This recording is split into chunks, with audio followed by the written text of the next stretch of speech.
নমস্কার বন্ধুরা, সবাই কেমন আছেন?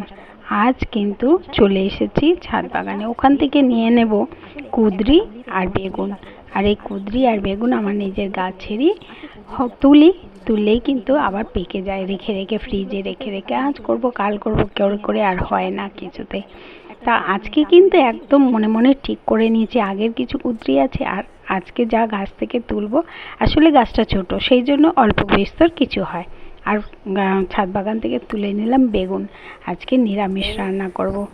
আজকে করব টমেটো দিয়ে ডাল আর বেগুন ভাজা আর কুঁদরি ভাজা, আর কিন্তু কিছুই করব না। তাহলে চলুন দেখি কি করছি। এই দেখুন, এগুলো কিন্তু আমার সব ছাদ বাগানের সবজি। কুঁদরি তুলে তুলে পেকে যাচ্ছে, বেগুনও সেই অবস্থা। আজকে কিন্তু সেইগুলোকেই সব থেকে থেকে না করে ফেলবো। মানে পেকেই যাচ্ছে। কুঁদরি বেগুন আমি কেটে নেব। কেটে নিয়ে আগেই ধুয়ে নিয়েছি, তাই কারণ এগুলো পরে ধুলে অসুবিধা হয়। ধুয়ে তারপরে এই যে গোল গোল করে বেগুন কেটে নিয়েছি। আমার ছাদ বাগানে দু ধরনের বেগুন আছে, একটা গোল, একটা লম্বা, আবার একটা ছোট, তিন ধরনের। আর সেই গোল বেগুনটাই নিয়ে চলে এসেছি। গাছেরই একটা এগুলোকে ভাজা করে নিলাম আর নিয়ে নেব কুঁদরি ভাজা। দেখুন, আপনারা হয়তো বলবেন পাকা কুঁদরি, এগুলো আমার ফ্রিজে থেকেই পেকে গেছে, কারণ আমি যখন তুলে এনেছিলাম বেশ ভালোই ছিল। যাই হোক, কুঁদরি আর বেগুন ভাজা করে নিয়েছি। তারপরে এবার বানিয়ে নিচ্ছি ডাল, টমেটো দিয়ে ডাল। নিরামিষের দিন আমি মুগ ডাল দিয়ে করব টমেটোর ডাল, আর যদি আমিষের দিন হয় সেটা তাহলে মুসুর ডাল দিয়ে করতাম। ডালটাকে হালকা করে, হালকা না ভাজাই হয়েছে, ভাজা করে তারপরে ধুয়ে আবার জল ঢেলে দিলাম।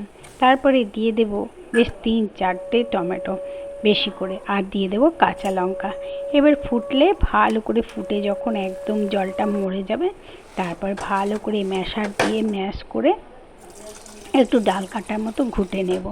আপনারা চাইলে প্রেসারেও করতে পারেন। একদম বলছি, এই ডালটা খাওয়ার যেদিন খাবেন না, সেদিন মনে হবে হ্যাঁ অনেক দিন পর যেন একটা খুব তৃপ্তির খাবার খেলাম। দিয়ে দিলাম নুন, হলুদ। এইবার দিয়ে দেব ফোড়ন, আর একটু ওপর থেকে ফেনাটা তুলে ফেলে দেব। সর্ষের তেল দিয়ে দিচ্ছি 2টো শুকনো লঙ্কা ফোড়ন, আর দিয়ে দেব কালো সর্ষে ফোড়ন।